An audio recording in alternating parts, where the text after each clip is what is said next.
আমি তো নিরাপত্তার অভাব বোধ করতেছি। একটা প্রতিষ্ঠান চালানো সো টাফ, আপনারা কিন্তু সবাই জানেন। তো এরপরে আমার ধারণা দেশ সম্বন্ধে এইটুকু, হ্যাঁ, এই 17 বছরের গ্যাপে তো তার পক্ষে কি সবকিছু জানা সম্ভব? আমি আপনাদেরই প্রশ্ন করতেছি। সুষ্ঠু নিরপেক্ষ বিচার, আর কিছু না। মাননীয় প্রধানমন্ত্রী, মাননীয় স্বরাষ্ট্রমন্ত্রী সহ পুলিশের ঊর্ধ্বতন কর্মকর্তা যারা আইন শৃঙ্খলার সাথে জড়িত আছে সবার সাথে, সেই সাথে আপনাদের সাথেও, কারণ আপনারা নিরপেক্ষ সুস্থ তথ্য দিয়ে সহযোগিতা করবেন।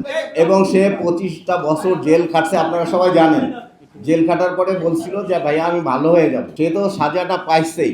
তবে 25 বছর আমার দিয়ে কোনো বদনাম হবে না, এটা আমার কাছে বলছিল। কারণ 92-তে সে একটু আহত হয়েছিল এই মারামারি করে, তো তার সেই পাঞ্জাবের জগতে একটি বিশ্বস্ত নাম শাবাব এথনিক ওয়্যার।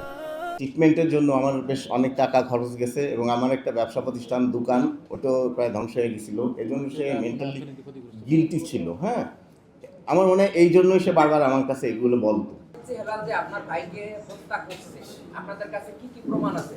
আমি কিন্তু সব বলে দিছি যে কি কি বলছে, কি কি হয়েছে, প্রমাণ তো করবে অ্যাডমিনিস্ট্রেশন। আর ওর বলে দিছি যে ওর কি বলে অ্যাপসের মাধ্যমে কথা বলতো, আর যে প্রমাণগুলো সেগুলো তো বাইর করবে তদন্তকারী কর্মকর্তারা।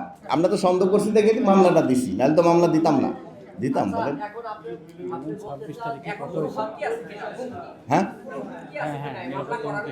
আমার হ্যাঁ, আমি তো নিরাপত্তার অভাব বোধ করতেছি। রিসেন্ট গ্যাঞ্জামটা গরুর হাট, এই জন্য ওইটা বলা হয়েছে। এখন এটা তো সুষ্ঠু তদন্তে বেরোয় আসবে।